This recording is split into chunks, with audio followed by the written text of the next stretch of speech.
ಇವತ್ತಿನ ದಿನ ಗೌರ್ಮೆಂಟ್ ಆಫೀಸಲ್ಲಿ ನಮ್ದು ಒಂದು ಕೆಲಸ ಏನಾದರೂ ಮಾಡಿಸ್ಕೊಬೇಕು ಅಂತಂದರೆ ತುಂಬ ಕಷ್ಟ ಗುರು.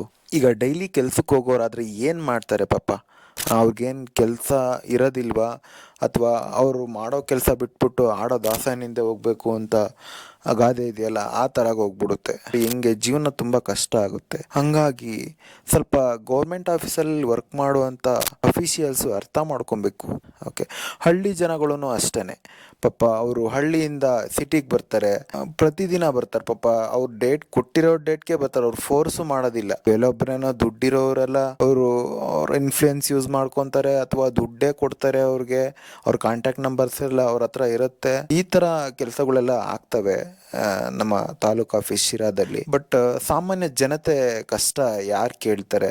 ಯಾರು ಕೇಳೋದಿಲ್ಲ ಪಾಪ. ಬಡವರಾಗಿರೋರು, ಅವ್ರಿಗೆ ಇನ್ಫ್ಲೂಯೆನ್ಸ್ ಇರೋದಿಲ್ಲ, ದುಡ್ಡಿರೋದಿಲ್ಲ. ಅವ್ರು ಹೇಳಿದ್ದನ್ನೇ ಸತ್ಯ ಅಂತ ಅನ್ಕೊಂಡು ಆ ಡೇಟ್ಗೆ ಬರ್ತಾರೆ ಪಾಪ. 10 ಗಂಟೆಗೆ ಆಫೀಸ್ ಇತ್ತು ಅಂತಂದ್ರೆ 9 ಗಂಟೆಗೆ ಬಂದು ಬಾಗ್ಲಲ್ಲಿ ಕಾಯ್ಕೊಂಡು ಕೂತ್ಕೊತಾರೆ. ದಯವಿಟ್ಟು ಅವ್ರಿಗೆ ಕೆಲಸಗಳನ್ನ ಮಾಡಿಕೊಡಿ ಅಂತ ಹೇಳೋಕ್ಕೆ ಇಷ್ಟಪಡ್ತೀನಿ.